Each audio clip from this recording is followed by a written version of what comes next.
स्वागत है आपका न्यूज़ 18 जम्मू कश्मीर लद्दाख हिमाचल में। मैं हूं विशाल और आप देख रहे हैं JKLH लाइव। जम्मू में CBI अदालत ने IAF कत्ल केस के समाअत के लिए अगली तारीख 16 सितंबर मुकर्रर की है और रुबैया सईद अगवा केस के समाअत 1 अक्टूबर को मुकर्रर की गई है। यासिन मलिक दोनों मामलों में मुलजिम है। इन दो मुकदमात के लिए CBI के खुसूसी सरकारी वकील SK भट्ट ने ये मालूमात दी। उन्होंने कहा कि एक मुलजिम रफी पहलू की दरख्वास्त जमानत मंसूख करने पर जोर दिया है, जिसे श्रीनगर पुलिस ने गिरफ्तार किया था। न्यूज़ 18 से बात करने के लिए शुक्रिया। सबसे पहले भट्ट साहब, आज क्या क्या हुआ उसकी तफसील दे दें। Thank you very much. देखिए, आज दोनों केसेस लगे हुए थे। स्पेशल जज डेजिग्नेटेड टाडा का NIA, तो एक RC 1 और 90 भी लगा था और RC 7S और 90 लगा था। 1S90 is related to Rubaiya Sayeed kidnapping case जो यासीन मलिक एंड पार्टी ने किया है, तो और दूसरा 7S90 is related to Rubaiya Sayeed case और 1S is related to air force killing case. तो वो दोनों लगे थे आज। इसमें लास्ट टाइम जो है एक रिपोर्ट आई थी जज साहब के पास कि जो प्रीवियस हियरिंग था, तो उसमें एक रिपोर्ट आई थी कि जो रफीक पहलू है, one of the accused who has been charged in both the cases and facing the trial, तो उसमें रिपोर्ट एक आई थी। उसको एक केस में श्रीनगर पुलिस ने अरेस्ट किया है UAP प्रोविजंस के तहत और वो इस वक्त जेल में है। उसके साथ और भी 9 मुलजिम हैं कॉन्स्पिरेसी जो रिएक्टिवेट कर रहे थे JKLF वहाँ। तो वो रिपोर्ट आज हमने पेश की, तो वहाँ रिक्वेस्ट लिखा है सुप्रीटेंडेंट सेंट्रल जेल श्रीनगर ने कि इसको प्रोटेक्शन वारंट इशू किया जाए ताकि हम नेक्स्ट डेट पे इसको पेश करेंगे। तो ऑनरेबल कोर्ट ने वो रिक्वेस्ट मानी। उन्होंने प्रोटेक्शन वारंट जो है इशू आज की डेट में किया और हिदायत दी कि उसको वर्चुअल मोड पर नेक्स्ट डेट पर पेश किया जाए। एक का 16 का है और एक का 1 अक्टूबर को डेट लगी है फॉर एविडेंस। CBI को डायरेक्शन किया गया कि एविडेंस नेक्स्ट डेट पर पेश करे। और हमने आज on behalf of CBI cancellation of bail application Rafiq पहलू के खिलाफ दे दिया कि इसकी जो बेल ऑलरेडी दोनों केस में है वो कैंसिल किया जाए, क्योंकि उसने रिपीट किए हैं वही ऑफेंसेस आज, जिसकी कॉपी डिफेंस काउंसिल को दिया गया ऑब्जेक्शंस फाइल करने के लिए। And we are hopeful that his bail will be cancelled. 16 तारीख का कौन सा केस, अब 16 सितंबर को और 1 अक्टूबर, जरा दर्शकों को विस्तार से बताएं। 16 तारीख को जो है वो एयरफोर्स वाला केस है, उसमें गवाह हमें लाने हैं। जो रिमेनिंग गवाह है उसमें से 2-3 गवाह लाने हैं और जो 7S है रुबैया सईद केस वो लगा है 1 को, उसमें भी रिमेनिंग गवाह हमें लाने हैं, 2-3 गवाह जो मटेरियल है। तो दोनों केसेस एविडेंस पर लगे और रफीक पहलू एक्यूज जो है इस वक्त जुडिशियल कस्टडी में दूसरे केस में 32/2023 श्रीनगर वाला, उनको हिदायत की गई कि इसको वर्चुअल मोड पर पेश किया जाए और बेल कैंसिलेशन का भी हमने अप्लाई किया आज उसका। अगर यासिन मलिक की बात करें तो उस पर आज कोई बात हुई उनके बात यही हुई कि I argued before the honourable court that he has tried to reactivate the JKLF। It is on the behest of Yasin Malik and JKLF जो उसके आगाज हैं। So they have tried to reactivate it and वहाँ कियास क्रिएट करने के लिए and to wage war against the government of India against the UT government. So इनका यही है कि पीस को डिस्टर्ब वहाँ करने का, and he has repeated that offence along with 9 accused.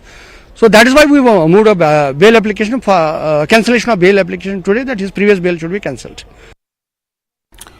और आपको बताया श्री बूटा अमरनाथ यात्रा का पहला जत्था सुबह पुंछ शहर से रवाना हुआ और जिले के तहसील हेडक्वार्टर मंडी में वाक़ श्री बूटा अमरनाथ मंदिर पहुंचा, जिससे मंदिर कमेटी के अरकान और इलाके के लोगों ने यात्रियों का इस्तकबाल किया, जिसके बाद यात्री कतार में शामिल होकर श्री बूटा अमरनाथ मंदिर में दर्शन और पूजा करते देखे गए।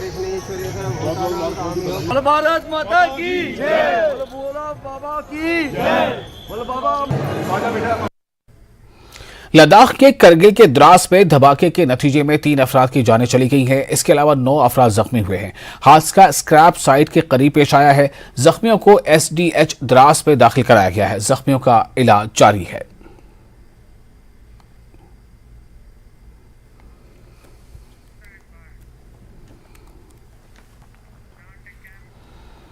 DIG BSF शिमाली कश्मीर MD उपाध्याय ने कहा है कि मच्छर सेक्टर में एक तलाशी कार्रवाई में फौज, BSF और पुलिस को एक बड़ी कामयाबी मिली है। तलाशी मुहिम के दौरान बेलटंटों की जानिब से छिपाया गया मच्छर सेक्टर में असलहा बारूद का जखीरा बरामद किया गया है। DIG का कहना था कि एक मुसद्दक़ा इत्तला पर मौसूल हुई और उस मौसूल होने पर ही पूरे इलाके में तलाशी कार्रवाई शुरू की गई और बेलटंटों की जानिब से जखीरा किया गया असलहा बारूद बरामद कर लिया गया।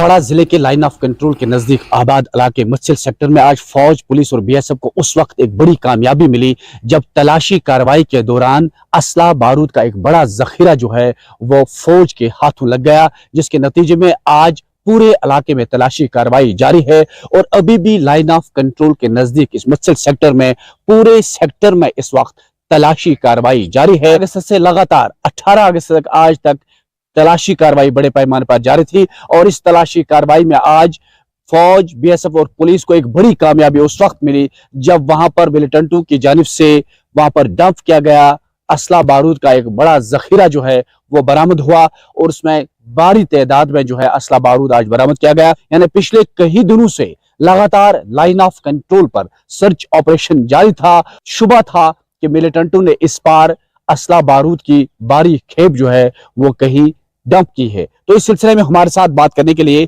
एमडी उपाध्याय जो डीआईजी शुमाली कश्मीर हैं, इनसे जानने की कोशिश करेंगे कि आखिर ये सर्च ऑपरेशन शुरू क्यों किया गया, किस तरह के इनपुट्स बीएसएफ के पास थे। ये हमारे पास में इनपुट्स आए थे जो कि हमारे बीएसएफ की तरफ से भी आए थे और आर्मी और जो दूसरी सिक्योरिटी एजेंसीज हैं उनसे भी आए थे कि 15 अगस्त के आसपास टेररिस्ट लोग जो हैं वो या तो इन्फिल्ट्रेशन करने की कोशिश करेंगे या फिर जो हिंटरलैंड का इलाका है, जो हमारा कुपवाड़ा, लोलावाला इलाका और जो बाकी रिहायशी इलाके हैं, इसमें किसी प्रकार का डिस्टर्बेंस करने की कोशिश करेंगे। तो इसी चीज़ को मद्देनजर रखते हुए एक इंफॉर्मेशन के बेस पर हमने बीएसएफ, आर्मी और जेकेपी को इन्वॉल्व करते हुए लाइन ऑफ कंट्रोल के पास में एक सर्च ऑपरेशन किया था और जिसका नतीजा आज हमारे को काफ़ी भारी तादाद के अंदर गोला बारूद मिला है और हमने इस सर्च ऑपरेशन से ये साबित कर दिया कि टेररिस्ट तंजीम जितनी भी कोशिश करें, जिस तरह से बीएसएफ और आर्मी बॉर्डर के ऊपर तैनात हैं, वो लोग अपने मंसूबे के अंदर टेररिस्ट तंजीम जो हैं वो बिल्कुल भी कामयाब नहीं होंगे। ये थे डीआईजी शुमाली कश्मीर एमडी उपाध्याय, जिनका साफ कहना है कि पाकिस्तान के किसी भी मंसूबे को कामयाब होने नहीं दिया जाएगा और सरहद पर फौज अलर्ट है और किसी भी चैलेंज से निपटने के लिए फौज 24 घंटे तैयार है। नेटवर्क 18 के लिए यहया सुल्तान। और मेरी माटी मेरा देश प्रोग्राम के तहत पापुर पुलिस ने एक निजी स्कूल में एक प्रोग्राम का एहतमाम किया। प्रोग्राम में एसडीपीओ पापुर कृष्ण रतन, एसएचओ जाजिब मोहम्मद भट्ट और 400 के करीब तलबा ने हिस्सा लिया। प्रोग्राम में बच्चों को नेशनल हीरोज जिन्होंने आजादी के लिए अपनी जानें कुर्बान कर दी थी उनके हवाले से जानकारी फराहम की गई और मंशियात जैसी बिदअत से दूर रहने के लिए बच्चों पर जोर दिया गया।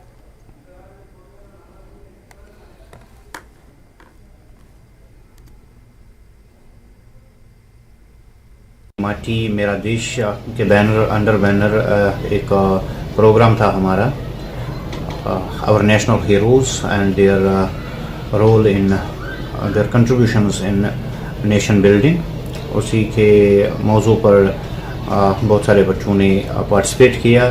साथ में फिर एसडीपीओ साहब ने पार्टिसिपेंट्स में इनामात भी तकसीम किए और बहुत ही अच्छा प्रोग्राम था। महकमा खजाना लद्दाख की तरफ से कंट्रोलर जनरल ऑफ अकाउंट्स वजारत खजाना हुकूमत हिंद के ताउन से मुनक़िदा ई बिल्स, EIS और EAT मॉड्यूल पर 3 रोज़ा तरबियती वर्कशॉप प्रोग्राम ख़िताम पजीर हुआ। सेशन में joint director information UT Ladakh, superintendent of police, traffic Ladakh, ज़िले अफसरान, DDOs और मुख्तलिफ महकमों के डीलिंग असिस्टेंट से शिरकत की। इख्तितामी तकरीब से खिताब करते हुए सज्जाद हुसैन ने तरबियती प्रोग्राम के कामयाब इनेकाद पर कंट्रोलर जनरल ऑफ अकाउंट्स वजारत खजाना की टीम की काविशों को सराहा।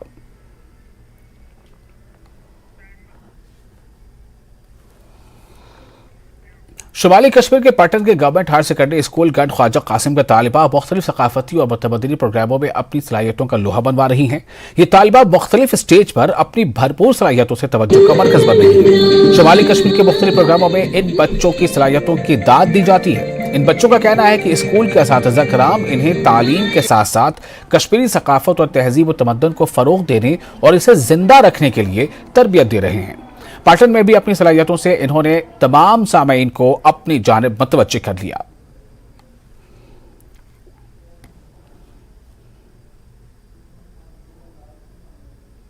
आज हमें इनवाइट किया गया था कल्चरल प्रोग्राम के लिए, जो कि हमने पिछली बार भी परफॉर्म किया था 15 अगस्त को। ऑन बिहाफ ऑफ दैट हमें आज यहाँ पे इनवाइट किया गया था अपने कल्चर को रिप्रेजेंट करने के लिए। हमें ये मौका मिला है अपने इस कल्चर को रिप्रेजेंट करने के लिए। हम यहाँ पे है आज जिस भी पोजीशन पे है, just because of our teacher, specially principal ma'am है या फिर जो हमारे समीर सर है या फिर जो परवेज सर है, इन्होंने हमें इस सब के लिए मोटिवेट किया। इन्होंने हमें मोटिवेशन दी कि that we can do anything if we have our will. अगर हमारे पास विल है तो हम कुछ भी कर सकते हैं, कुछ भी इम्पॉसिबल नहीं है। ये कल्चर हुआ है हमारे school high secondary Gond Khwaja Qasim की वजह से हुआ है। हम अपने कल्चर को आइंदा के लिए ले जा रहे हैं। हमें बहुत प्राउड फील होता है।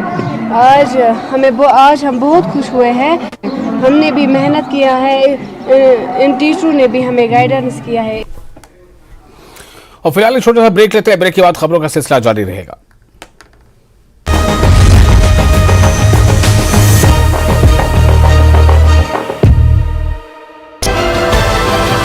कभी महेश गुर्जर फरार मामले में बसवा थाना एसएचओ रामनिवास मीणा सस्पेंड। पीड़िता की शिकायत के बावजूद केस नहीं किया गया दर्ज।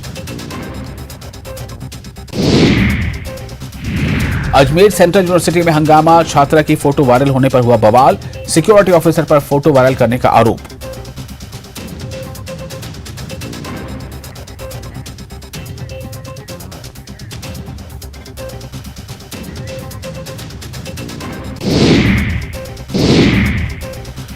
राजस्थान यूनिवर्सिटी में छात्रों की भूख हड़ताल खत्म हो गई है। सांसद हनुमान बेनीवाल ने छात्रों को जूस पिलाकर खत्म अनशन कराया। छात्र संघ चुनाव की रोक पर भूख हड़ताल पर बैठे थे छात्र। कांग्रेस की प्रदेश चुनाव समिति की बैठक आज। गोविंद सिंह डोटासरा की अध्यक्षता में सीएम गहलोत, सचिन पायलट समेत सभी 29 सदस्य मौजूद रहेंगे। टिकट चयन के लिए गाइडलाइन पर चर्चा संभव। सीएम अशोक गहलोत ने सखियों के मानदेय में 15% बढ़ाने की घोषणा की। इसके अलावा 1000 करोड़ रुपए ब्याज मुक्त ऋण दिए जाएंगे। स्कूटी खरीदने पर नहीं लगेगा ब्याज। वहीं सखी सम्मेलन को संबोधित करते हुए सीएम अशोक गहलोत ने कहा 2030 तक राजस्थान नंबर 1 की श्रेणी राज्यों में आएगा। श्री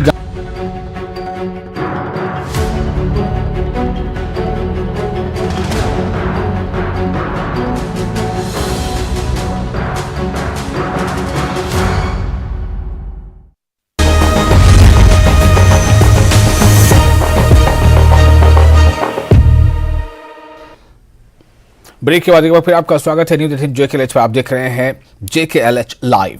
हीरानगर में सीआरपीएफ के नए ग्रुप सेंटर का मरकजी वजीर दाखिला अमित शाह ने वर्चुअल तरीके से इफ्तिताह किया, जबकि आईजी सेंटर सीआरपीएफ जकी अहमद भी इस मौके पर मौजूद थे। जबकि डीआईजी राजीव रंजन ने कहा कि मरकजी वजीर दाखिला ने सीआरपीएफ को एक तोहफा दिया है जिसका जवानों को बहुत फायदा होगा।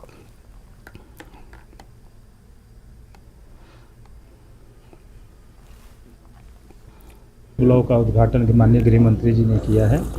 आपके समक्ष देखिए कितनी शानदार बिल्डिंग है। 170 एकड़ में करीब फैला हुआ है और सीआरपीएफ का ग्रुप सेंटर बनने से यहाँ के लोगों में पहले से बेहतर सुरक्षा की भावना रहेगी। आपको पता है सीआरपीएफ देश का सर्वश्रेष्ठ बल है। ये ग्रुप सेंटर बन जाने से सारे यहाँ के लोग रहेंगे, हमारे सीआरपी के लोग इंस्टीट्यूशन रहेंगे, कभी भी मौके पर लोगों के काम आएंगे और यहाँ के शांति व्यवस्था में अपना अमूल्य योगदान देंगे। सेंटर तब बनाया, ग्रुप सेंटर बनने से परिवार के लोगों के उनके स्कूल का शिक्षा वगैरह का बहुत फ़ायदा होगा। नज़दीक में यहाँ आपको पता है कठुआ जिला में पहला ये ग्रुप केंद्र है। इससे यहाँ के लोगों को सीआरपी में काफ़ी लोग हैं, यहाँ के सांभा के काफ़ी लोग हैं, जम्मू क्षेत्र के बाहर के बहुत लोग हैं, सब लोग रह गए। पठानकोट से नज़दीक पड़ता है, तो आप सबको पता है ये बनने से सारे लोगों को। और लालचंद चेयरमैन जिला तरक्याती काउंसिल उधमपुर ने डिप्टी कमिश्नर उधमपुर सचिन कुमार वैश्य के साथ सुभाष स्टेडियम उधमपुर में जिला उधमपुर की मुख्तलिफ पंचायतों के खुसूसी तौर पर माजूर अफराद को खुसूसी तौर पर डिजाइन करदा 27 मोटराइज्ड ट्राई साइकिलें सौंपी। इस मौके पर Kanika Gupta district social welfare officer के साथ समाजी बहबूद के दीगर अफसरान भी मौजूद थे।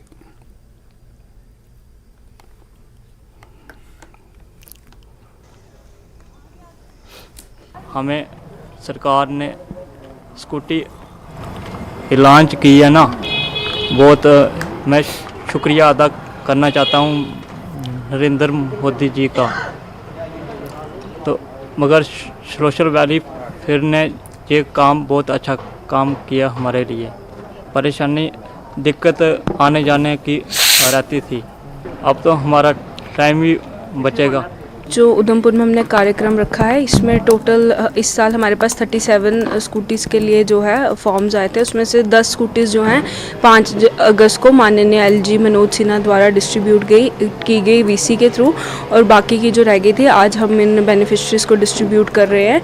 ये असिस्टेंट टू डिसेबल पर्सन को एडिप स्कीम के अंडर इनको डिस्ट्रीब्यूट की जा रही है और इसको स्पॉन्सर किया जाता है JK रिहैबिलिटेशन काउंसिल के द्वारा। आसरा वेलफेयर सोसाइटी ने टिगोर हॉल में मारूफ मुसन्निफा और सहाफ़ी रूबी निसा खां की लिखी हुई कश्मीरी किताब ननवार खोहार की रस्म रुनमाई को हुई और इस मौके पर अदबी दुनिया की कई नामो शख्सियात मौजूद थीं। किताब की रुनमाई के अलावा नौजवान अदाकारों के एक ग्रुप की तरफ से कश्मीरी रक्स और एक स्केच जैसे सकाफती प्रोग्राम भी पेश किए गए।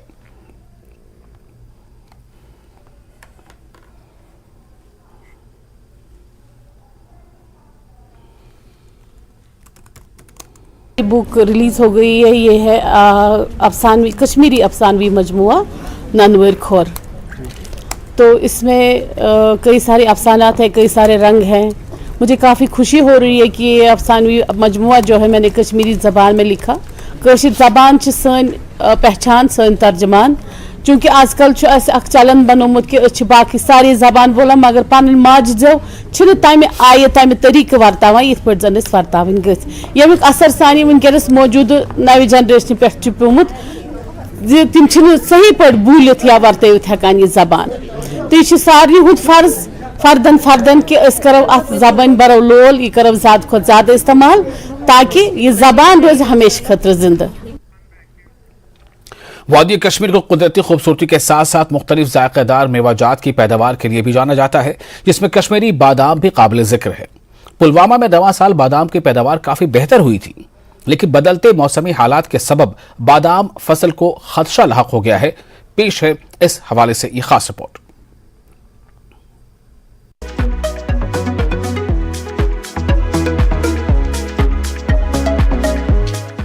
काश्तकार बादाम के बागात का रुख करके बादाम के दरख्तों से फसल उतारने का काम शुरू करते हैं, लेकिन रवा साल अगस्त माह में बारिश नहीं होने से बादाम की फसल उतारने में ताखीर हो रही है, जिसकी वजह काश्तकारों में तशवीश पैदा हो गई है। क्योंकि अगस्त माह में बारिश बादाम मेवे के लिए काफी अहम होती है, जिससे बादाम छिलके से बाहर आते हैं। काश्तकारों का कहना है कि पहले ही ये सनत कई वजूहात की बिना पर जवाल पजीर हो रही है। इनका कहना है कि आज तक इसमें जहां नई टेक्नोलॉजी को मुतारुफ नहीं किया गया, वहीं गैर कानूनी तरीके से मिट्टी उठाने पर रोकथाम लगाने पर हुकूमत नाकाम हुई है। अब मौसमी तब्दीली के बुरे असरात भी बादाम की फसल पर जाहिर हो रहे हैं। किस्मती हमारी है कि इस साल का जो बम्पर क्रॉप था, बम्पर क्रॉप हम इसको कह सकते हैं, लेकिन बर वक्त जो एक्सपेक्टेड रेन होनी थी वो नहीं हुई, जिस वजह से ये बादाम भी सूख गए और दरख्त भी सूखने को आए हैं। इससे काफ़ी नुकसान यहाँ की फार्मर्स को हो गया। मैंने पहले भी इस चैनल के वसादत से गवर्नमेंट से रिक्वेस्ट की थी कि यहाँ पर जो इनपुट कास्ट्स हमको लगते हैं खाद की शक्ल में, मेहनत की शक्ल में, और जो हम दवाई छिड़काव करते हैं उसको इनपुट कास्ट कहते हैं, लेकिन जब हम देखते हैं इन्हीं हालात की वजूहात की बिना पर हम कह सकते हैं कि जो आउटपुट इसका है बहुत कम होता है, जिससे ज़मींदार काफ़ी मायूस इस वक्त फील कर रहा है। मगर तथ गवर्नमेंट तमें आया ना प्रमोशन कहें इंटरनेशनल मार्केटस मज यम किन जन वन हतुन यह सनद खत्म तह यह जवालस पे यह सनद पकान। अगर तुम वो बड़ बड़ बाग चटने वजह यह कि इरीगेशन कहें, दम चीज अत प्रमोशन कुन किस्म कह इदार ब्रो कुन जन यह इंटरनेशनल मार्केटस मज। पुलवामा में इस वक्त तकरीबन 3500 हेक्टेयर अराजी पर रिवायती बादाम के बागात फैले हैं। हर साल मौसमी तब्दीली से रिवायती बादाम के दरख्तों से काश्तकार को पैदावार और पैदावारी सलाहियत की कमी की वजह से नुकसान से दो चार होना पड़ता है। ताहम वहाँ महकमे बागबानी के माहिरीन का कहना है कि रवा साल मौसमी तब्दीली से किसी किस्म के बुरे असरात बादाम के म्यार पर मुरतब नहीं होंगे, और महकमे ने सनत को फरोग देने के लिए बादाम के नए पौधे तैयार किए हैं, जिससे बादाम की बेहतर पैदावार होगी। जो अगर आप देखेंगे जो अगस्त का महीना है, इसमें बारिशें बहुत कम हुई। इससे क्या होता है, जो इस आलमंड के ऊपर जो हल होता है वो डिटैच नहीं होता है, तो डहलिंग में फिर परेशानी हो जाती है। अगर आज भी बारिश हो जाएगी तो अभी भी इसमें डहलिंग ईजी हो जाएगी, लेकिन हमने देखा है कि अभी भी थोड़ा सा ड्राई स्पेल ही चल रहा है, तो इसकी वजह से डहलिंग में परेशानी हो रही है। इसमें एक ही चीज़ होगा कि अब जो हमारे जो आलमंड ग्रोवर्स हैं उनको थोड़ा सा टाइम लगेगा, इसमें ज़्यादा लेबर लगेगा इसमें डेहलिंग ऑपरेशन में। अदरवाइज जो इसकी क्वालिटी पे ज़्यादा असर नहीं पड़ेगा। क्वालिटी तो इस साल भी ठीक ठाक ही है। उनमें सबसे बड़ी परेशानी है वो है कि जिसके पास भी जितने भी आलमंड के पेड़ हैं, हर एक पेड़ एक अलग अलग वैरायटी है। तो यहाँ पे किसी के पास एक ही बाग में सभी एक ही किस्म के पौधे नहीं हैं। तो इस वजह से हम जो इंटरनेशनल मार्केट है इसके साथ हम फिर मुकाबला नहीं कर पाते हैं। जिला पुलवामा में सेब के बाद बादाम की खासी अच्छी पैदावार होती है। काश्तकारों का कहना है कि अगर दीगर मेवाजात के तर्ज पर बादाम की फसल को मजीद तकवीत देने के लिए नई टेक्नोलॉजी को मुतारुफ किया जाना चाहिए ताकि सनत को मजीद फरोग मिल सके। न्यूज़ 18 JKLH के लिए पुलवामा से बिलाल खान की रिपोर्ट। राजौरी के सरहदी गांव नौशहरा में लेफ्टिनेंट कर्नल के जे सिंह को एक प्रोग्राम के दौरान खराज अकीदत पेश किया गया, जिन्होंने मादरे वतन की हिफाजत करते हुए अपनी अजीम कुर्बानी दी थी। 18 अगस्त 2002 को लेफ्टिनेंट कर्नल के जे सिंह ने जम्मू कश्मीर में कंट्रोल लाइन पर लड़ते हुए मादरे वतन के लिए अपनी जान का नजराना पेश किया था। झंडा चढ़ाया था और जेल में हमने बोला कि जिंदगी के लिए 18 अगस्त की परंपरा बनाई, साहब की जो समाधि बनाई हुई है, इसी तरह से हमने आज जो सभी एक्समैन इकट्ठे हुए हैं। जम्मू कश्मीर यूटी में नेशनल लोकतांत्रिक पार्टी को लॉन्च करना बहुत जरूरी था, क्योंकि ये लोगों की आवाज थी। तमाम पार्टियों ने अब तक लोगों को बेवकूफ बनाया है और इक़्तिदार के लिए झूठे वादे किए। ये कहना है एस हुकूमत सिंह एडवोकेट का, जो NLP के नामजद सदर भी हैं।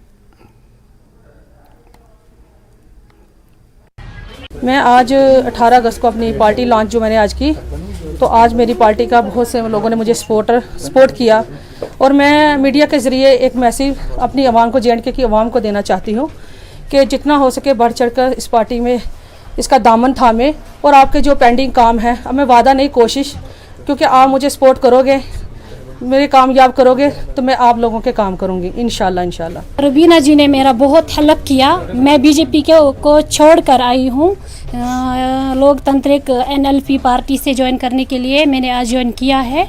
और जहाँ जहाँ मैं एक पब्लिक सर्वेंट हूँ, जहाँ रुबीना जी ने मुझे बहुत हेल्प किया, इस वजह से आज मैंने ये पार्टी ज्वाइन की है। तो कैसा लग रहा है आपको आज? बहुत अच्छा लग रहा है मुझे। और किले शोपिया में लकड़ी का ये लॉग पुल के तौर पर इस्तेमाल होता है, जो तस्वीरों में आप देखेंगे कि किस तरह से एक लकड़ी के बड़े से गट्ठर को, जिसको लॉग कहते हैं, उसको पुल के तौर पर लोग इस्तेमाल कर रहे हैं। कई साल गुजर गए, अभी तक इनका ये देरीना मसला हल नहीं हुआ। स्कूल जाने वाले बच्चों को भी शदीद परेशानियों का सामना रहता है। ये 21वीं सदी है जिसमें लोगों को एक नदी पर पुल के तौर पर लकड़ी के लॉग को इस्तेमाल करने पर मजबूर किया जा रहा है।